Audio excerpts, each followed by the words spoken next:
Welcome to fabulous Las Vegas.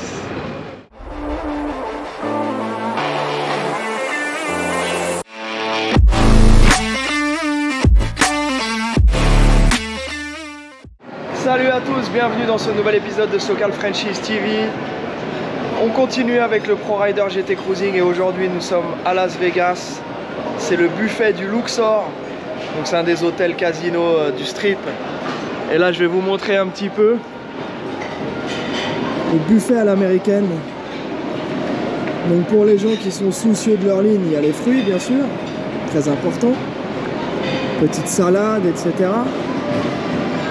Mais vous allez voir que ça se complique assez rapidement. Donc là, on va dire c'est la partie tranquille. Bon, je vais pas vous faire toutes les différentes offres de bouffe grossissantes qu'il y a, mais voilà, ça commence. Voilà, les pommes de terre, les saucisses, les œufs. Là, c'est les pommes de terre avec le fromage. Et voilà, et donc vous pouvez vous faire des omelettes. Il y a une partie américaine, une partie latine. Il y a les desserts, il y a les donuts. Enfin bref, vous l'aurez compris, il y a de quoi faire. Donc nous aujourd'hui, notre programme, il est très simple. C'est qu'on fait notre petit déj avec le groupe. Et ensuite on va aller chez Shelby. Tu trouves ce qu'il te faut aujourd'hui? Ouais, c'est mieux que le mexicain? Ouais, mais c'est le premier repas, on va retourner se servir. Voilà, c'est la première tournée. Ok. Mais non, il n'y a pas de souci. Salut. On est sur SoCal Franchise TV. Ouais. Voilà. Salut les gars, vous allez bien? Jerry, on rencontre des Français partout, même à Las Vegas, on est au Luxor. Enchanté. Comment tu t'appelles alors? Sébastien. Donc Sébastien, avec une petite bande, ils font un road trip, en fait ils font la route 66. Donc on tombe dessus un peu par hasard ici au Luxor à Las Vegas. Voilà. Allez, juste avant d'aller au musée, un petit passage obligé. Las Vegas sign. Stop.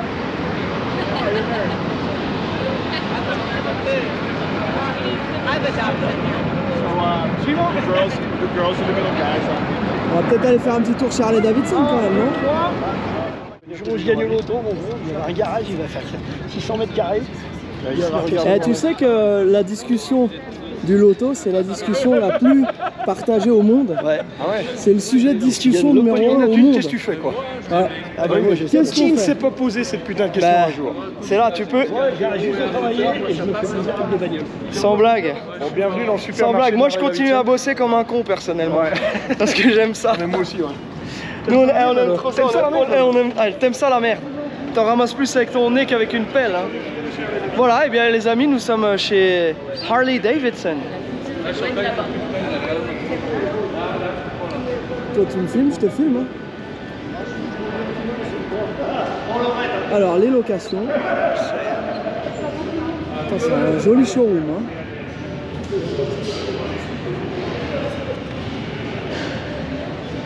Vraiment ça là, comme c'est joli.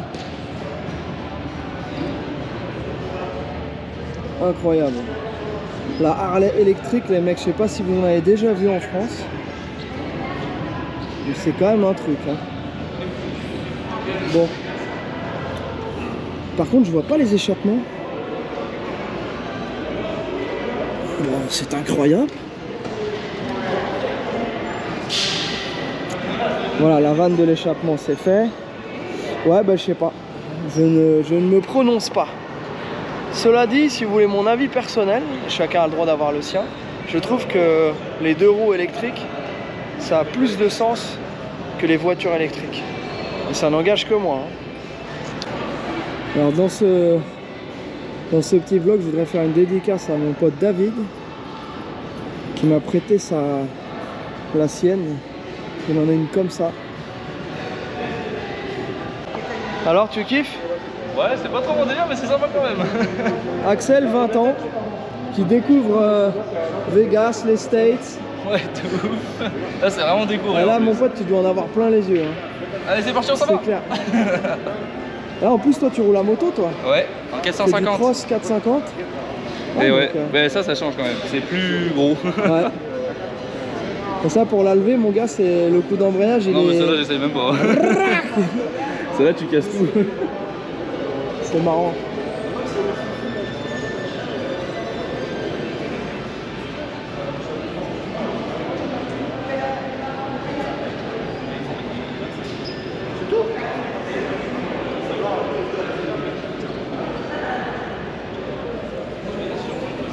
Petite Meister là. Pas mal. Après, il y a les trikes. Ça, j'aime vraiment bien, c'est quand même la classe. Putain, quel engin. 1,9 litre de cylindrée. Alors moi, avec mes petites papates, quand je suis là-dessus, pour faire des... Quand je roule, ça va, mais si je dois faire une manœuvre, reculer un peu, là, c'est la croix et la bannière.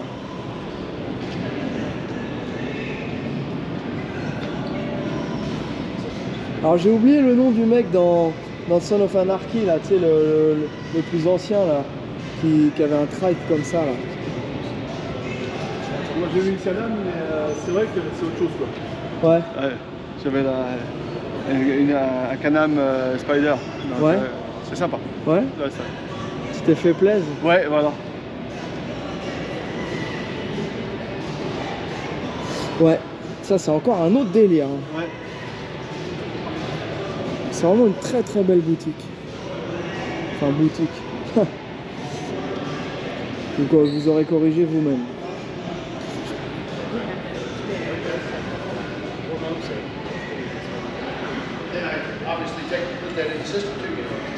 Ah, ils ont aussi un atelier pour l'entretien.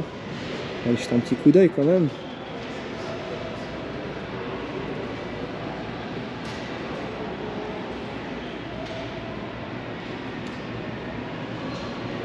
Ah oui, il y a quelques bécanes.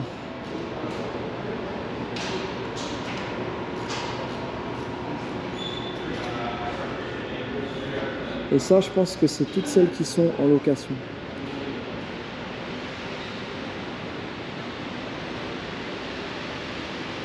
Ceux qui veulent se faire un road trip dans le coin. Celle-ci qui est traitée lowrider avec la jante en 21 à l'avant, pneus à flanc blanc, les gros rayons.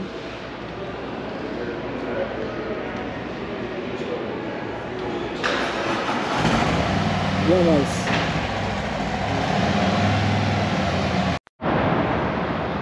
Oh, j'ai un jour avalé le fricadelle de travers, je peux m'y mettre ou pas? Est-ce que c'est considéré comme un accident De combat? de combat? Pour les vétérans? Ouais. Certainement pas. Non? Peut-être en Belgique, mais pas ici. On rigole Moi je pas pense avec qu'en ça, Belgique, ici. attention. On rigole pas avec La ça. fricadelle, moi j'ai un profond respect pour la fricadelle. Hein. Oiseau à la brune robe dans l'enfer des villes, sous mon regard tu te dérobes. Tu es vraiment le plus agile. Voilà, ok. Alors, Mais nous moi c'est sommes... à la brune robe.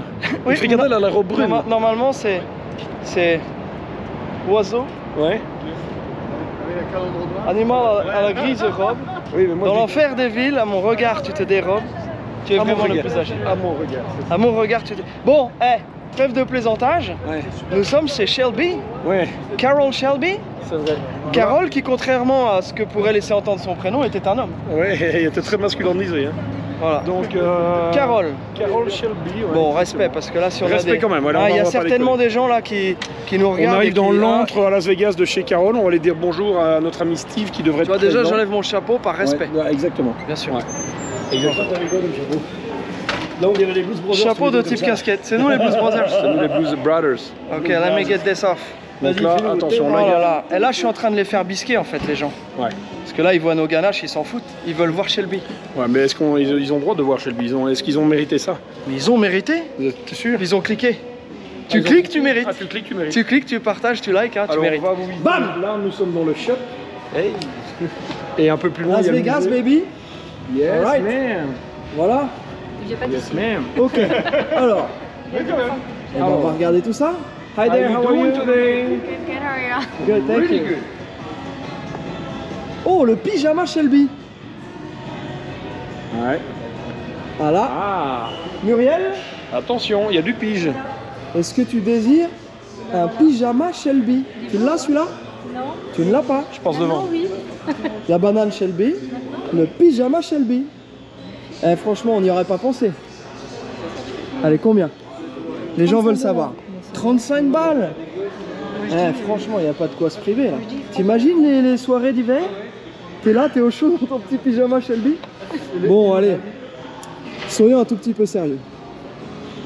Je sais ce qui vous intéresse, les gars. Parce que le merchandising, tout ça, les vestes, les machins, ok. Hein? Carole est là. Les petits vestons. Il y en a pour tous les goûts. Toutes les couleurs. Mais ce qui nous intéresse, c'est l'automobile. Nous sommes venus par et pour l'automobile. Mr. Carroll Shelby.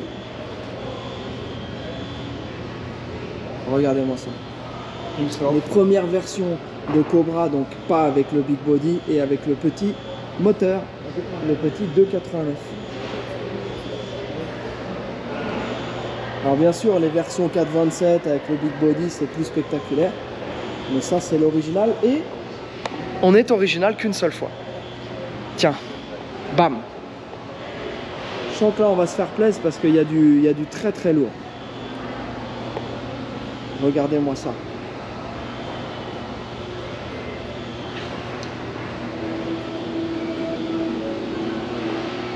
Les Cobras.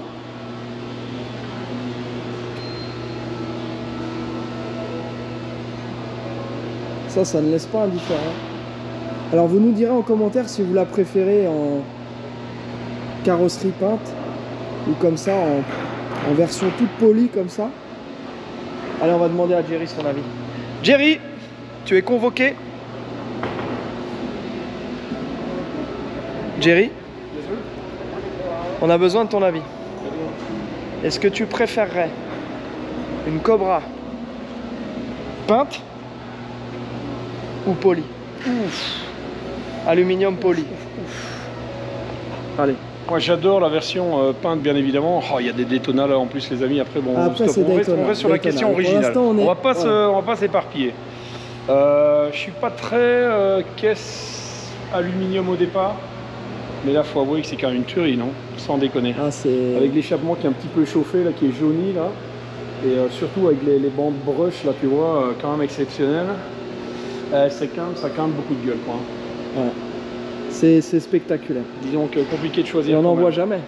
Bah non, justement, tu vois la rareté du truc quand même. Alors, oh là là, la Daytona qu'elle a à côté de la Nice. Alors, la Daytona, comme ça, on en a exporté une, monsieur. Ah ouais? Pas une vraie quand même, c'est pas possible. On a exporté une continuation comme ça. Ah ouais? Pour notre client qui s'appelle Aimé. Ah bah je savais pas. On embrasse. Et voilà. Et c'est quand même un truc. Hein. J'ai eu la chance de l'essayer. Ah ouais. Lucky boy. Lucky boy. Oh, la question, c'est pas est-ce que tu veux une bleue ou une couleur aluminium polie. C'est est-ce que tu veux une gold. That's a real question. Voilà, la gold, j'avoue qu'elle a popé dans mon œil sur le coin. On était encore en train de regarder les Daytona. Mais après, question, on peut se poser des questions comme ça. Mais Jerry, Daytona ou Cobra? Ah, this is the real question. Ça, c'est la vraie question. Quel est ton avis, toi? Moi, Daytona. Moi, j'adore la Cobra. J'ai ma petite préférence pour la Daytona aussi. Quoi. Très tu rides dans Daytona, t'es quand même. C'est quand même quelque chose. Et Daytona Alu. Bon, voilà, t'as le combo gagnant là. T'as l'impression que c'est un avion, mec. T'as l'impression que c'est tu vois, vraiment un chasseur des années 30-40 quoi. Quel truc de malade. Tu te rends compte un peu comme c'est beau? Cette caisse, c'est vraiment la folie. Le fuselage. Avec les rivets et tout. Ah non, elle est... La beauté. C'est spectaculaire. C'est très très beau. Alors. Pareil, hein. Dites-nous ce que vous pensez de ça. C'est la première fois que je la vois celle-ci. Alors, il doit y avoir toute une histoire et tout autour, mais malheureusement, je n'ai pas l'information. Je ne vais pas inventer une connerie pour vous dire voilà pourquoi est-ce qu'elle est comme ceci, comme cela. Je ne sais pas. Si je le sais, je vous le dirai.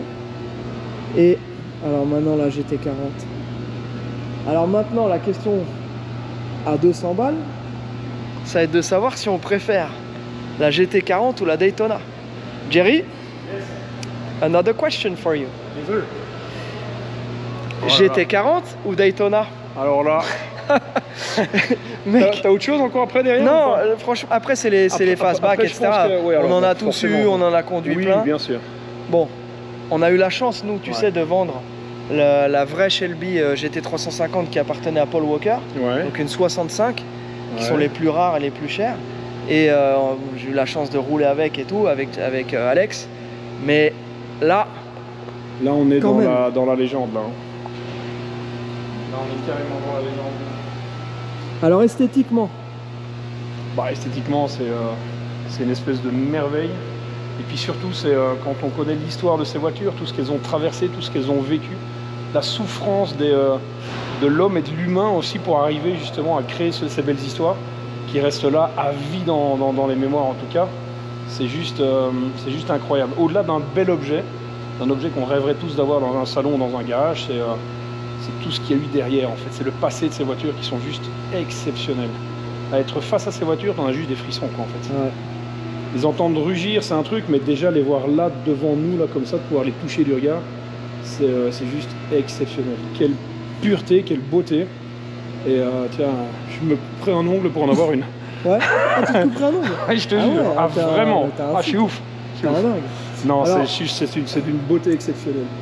Donc nous, on a eu la chance, tu sais, de faire un épisode de SoCal Franchise TV chez Superformance. Ouais.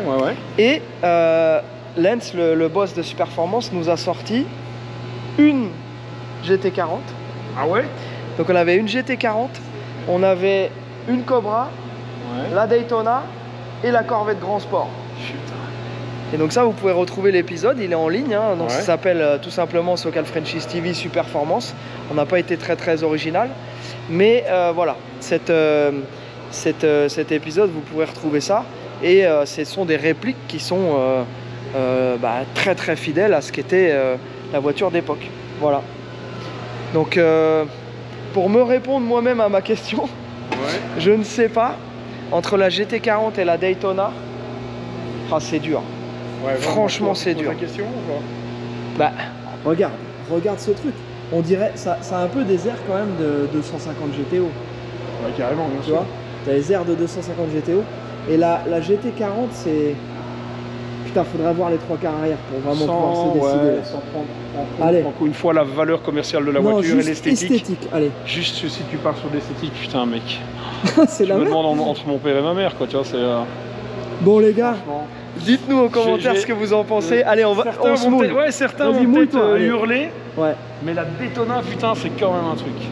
Ah là là, je me suis jamais posé la question. Tu me poses une question. Il faut se la poser. Regarde, on est devant ces merveilles. Voilà. Elles sont côte à côte. C'est quoi? Choisis, je prends l'autre. Je te jure. J'irai.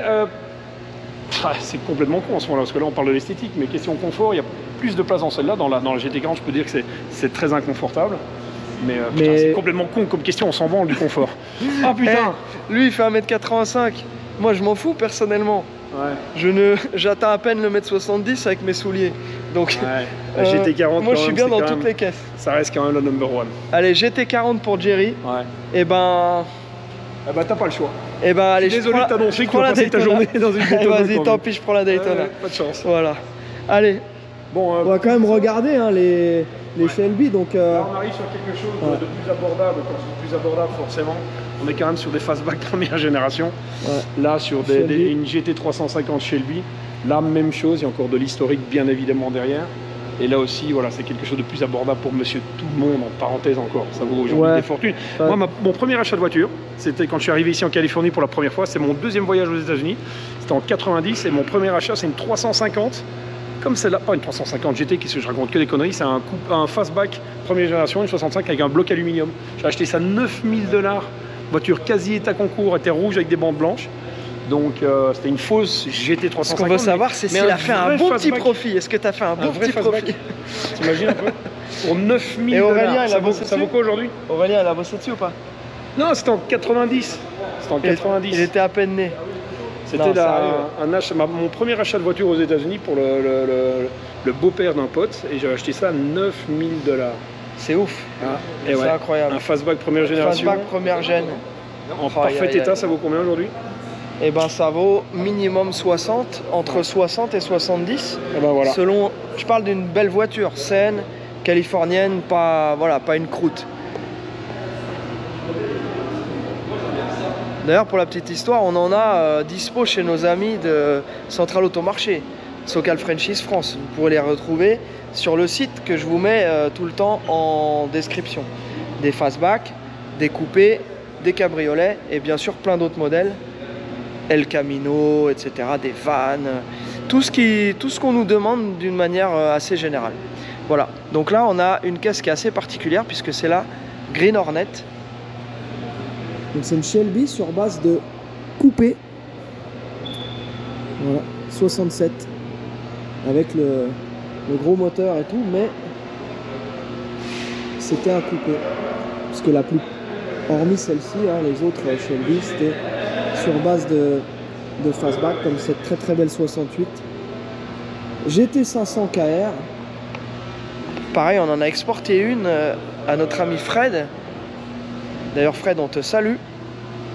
Fred, il n'a pas voulu nous accompagner? Non, c'est un autre Fred. Ah, ok. On a exporté une Shelby GT500 KR comme celle-ci. C'est celle-là verte là? Voilà, mais noire Okay. d'origine, et on avait refait toute la mécanique parce qu'on l'avait acheté avec un moteur qui est soi-disant refait. 12 000 $ de facture. Mais en fait, il y avait des pièces, ça a été mal remonté, et donc en fait, Alex a refait tout le moteur de cette voiture-là, pour la petite histoire. Et c'est parti en France. Putain. Voilà. Voilà, et donc après, bah, toutes les Shelby plus modernes, qui sont aussi des voitures intéressantes, mais c'est vrai que voilà, il n'y a plus le côté spectaculaire de la ligne des voitures d'époque. c'est fou hein, tout ça, mon petit Jerry. Les Cobra ici, non mais regarde un peu ces caisses. Quand même savoir un truc mon Charlie, c'est qu'il y a toujours des a priori sur la modification automobile, sur le tuning chez nous. Les gens n'aiment pas trop ça parce que ça a de mauvaises connotations. Mais on est quand même dans un endroit où les voitures ont été modifiées un peu de leur version originale, pour certaines, telles que les Mustang qu'il y a là. Là, on est plutôt sur des caisses qui avaient un esprit de course, de compétition. Mais c'est vrai qu'il y a beaucoup d'a priori. Mais c'est marrant, une petite histoire, il faut savoir quand même que Carroll Shelby, une de ses toutes premières voitures, si pas la première, elle a été montée chez Moon, en fait, chez Dean Moon à l'époque. Donc pour les gars qui connaissent un petit peu le milieu du hot-rodding, etc. Donc ils étaient assez potes tous les deux. Donc Moon, c'est un fabricant de Moon Disc finalement. Donc c'est une espèce d'enjoliveur en fait, tout lisse qui viennent se mettre sur les voitures pour les records de vitesse. Donc ils sont aussi accessoiristes évidemment dans le milieu du hot-rodding depuis après-guerre. Donc Dean était assez pote avec Carroll, et Carroll a monté sa première voiture grâce à l'aide de Dean chez lui dans les ateliers qui existent toujours à Santa Fe Springs en fait. Moon qui existe toujours, qui a été repris par les Japonais il y a quelques années, par notre ami Shige. Et c'est quand même complètement dingue. Ce shop qui existe encore, c'est le seul shop de hot-rod encore aujourd'hui qui est le vrai shop original en fait, qui est encore à sa place originale en Californie à Santa Fe Springs. Donc il faut quand même se dire que un mec qui fabrique de la pièce tuning en parenthèse, c'est du hot-rodding, parce que le hot-rodding c'est un peu leur tuning à eux. Et finalement, il y avait des relations avec ces mecs qui faisaient de la course, de la compétition et le milieu de la customisation automobile. Donc c'est quand même complètement dingue que ces mecs étaient potes à l'époque. Et l'histoire, elle est née finalement, enfin née on peut dire en parenthèse, en partie, dans un shop de hot-rod quoi. C'est dingue quand même, non? C'est ouf. Et c'est marrant parce que maintenant, tu vois, le terme tuning, c'est galvaudé. Tu dis tuning déjà, c'est vrai que... Mais l'équivalent américain, parce que tuning en anglais, ça veut dire réglage. Donc c'est plus les réglages moteurs par exemple, ici quand il dit tuning. Et on va plutôt parler en fait de customisation, de modification automobile. Le personnalisation. C'est le plus gros salon au monde de la modification automobile. Mais c'est pour ça qu'il faut avoir un respect pour ça, parce que quand on parle de compétition, tout le monde aime ça, les sports automobiles, mais c'est souvent les 3/4 du temps une voiture qui a été modifiée pour une version circuit en fait. Mais quand rallye, on parle circuit, le super etc. tourisme, le circuit, le rallye, c'est une voiture qui a été modifiée de sa base en fait. Parce que c'est des voitures qui sont censées être des voitures pour aller sur la voie publique. Donc c'est un peu aussi de la modification automobile, comme le hot-rodding ou comme le tuning finalement. Voilà. Donc un respect à la modification automobile. Avec un petit peu plus de goût que les autres. Et bien évidemment, il y a à boire et à manger. Mais en tout cas, la modification automobile fait partie de l'histoire de l'automobile. C'est important, retenez ça. Et ça, c'est pas fini. Et bientôt, il y aura des tuners de voitures électriques. C'est tout. Voilà, ils vont mettre des échappements titane. Il va falloir vivre avec échappements titane sur les voitures électriques. L'automobile, c'est une belle histoire. Il faut la vivre avec le passé, avec le présent et aussi avec le futur. Malheureusement, on va être obligé de passer par là. Hein, on n'aura pas le choix. Ni les uns ni les autres. Nous, en tout cas, pour l'instant, on est plus dans le passé. Que ce soit toi ou moi, on est plus dans le passé ou même le passé récent. Mais là, le présent et le futur, écoute, hein, comme dirait l'autre, prends-le facilement. Take it easy, comme dirait mon cousin d'Ardennes.